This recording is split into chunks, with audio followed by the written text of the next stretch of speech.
In the world of computer hardware, a noisy laptop fan is more than just a loud distraction. It is a cry for help from your machines. Cooling system. When that once silent hum turns into a frantic roar, a rhythmic clicking, or a grinding mechanical whine, your laptop is likely entering a cycle of performance degradation. Over time, dust buildup, hair, and debris clog the delicate fins of the fan, forcing it to spin faster and work harder to push air through a restricted path. This doesn't just create noise, it leads to a dangerous buildup of internal heat. To protect itself from permanent damage, your laptop will begin thermal throttling, intentionally slowing down your processor to reduce heat, which results in frustrating lag, software crashes, and unexpected shutdowns.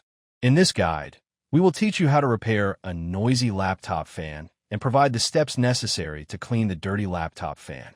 That rattling sound isn't just annoying. It's a sign your laptop is struggling to stay cool. Before we start, power down completely.